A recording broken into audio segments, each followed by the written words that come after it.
Friends, Radhe Radhe. कैसे हैं आप सब? उम्मीद है आप सब स्वस्थ होंगे और मस्त होंगे। तो चलिए मिलते एक नई कहानी के साथ जिसका नाम है कर भला हो भला। चीनू कछुआ किसी को मुश्किल में देखकर बहुत खुश होता था। उसकी इस आदत को देखकर एक दिन बगुले ने कहा, चीनू, दूसरे को दुखी देखकर तुम्हें क्या मिलता है?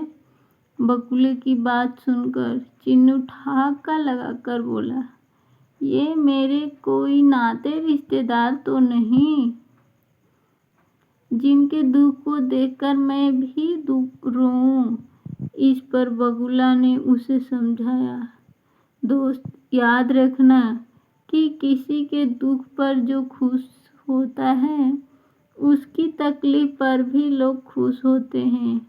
बगुले की बात सुनकर चीनू चिढ़कर बोला, यह उपदेश कहीं और जाकर सुनाओ, मेरे पास समय नहीं है तुम्हारी फालतू की बकवास सुनने का। अभी वो दोनों बातें ही कर रहे थे कि अचानक चिन्नी गिलहरी चीखी, बचाओ, मेरी मदद करो। उस चील से चीनी की आवाज़ सुनते ही बगुला उसकी मदद के लिए दौड़ा और उसने अपने पंखों में छुपाकर बोला, तुम मेरे पंखों के नीचे छिपी रहना, चील अब तुम्हें नहीं देख पाएगी।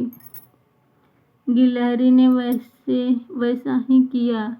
कुछ देर बाद चील दूसरी दिशा में उड़ गई। कुछ दिन बीते। एक दिन चीनू टहलते टहलते नदी के किनारे पहुंचा और वहां गीली रेत पर आराम से सो गया। तभी एक शिकारी उधर से गुजरा। उसकी नज़र कछुए पर पड़ी। वो खुशी से उछल पड़ा। उसे तो ऐसे ही कछुओं की तलाश थी। उसने चीनू को जाल में डाला और कंधे पर उठाकर घर की तरफ चल दिया। चीनू लगा चिल्लाने, बचाओ बचाओ, कोई है जो मेरी मदद करे? मगर वहां उसे कोई बचाने नहीं पहुंचा। तभी बगुले की नज़र उस पर पड़ी। बगुले ने उसे याद दिलाया, किसी के दुख पर जो खुश होता है, लोग दुख में उसकी सहायता नहीं करते, वे भी खुश होते हैं। पर चीनू के दिल का पछतावा उसके चेहरे पर और आंखों में साफ साफ झलक रहा था।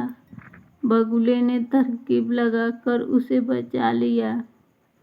इसके बाद चीनू किसी की भी मदद करते समय सबसे आगे रहता।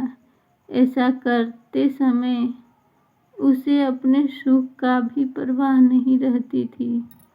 तो फ्रेंड्स, कैसी लगी ये कहानी? अच्छी लगी तो लाइक करें, चैनल को सब्सक्राइब करें।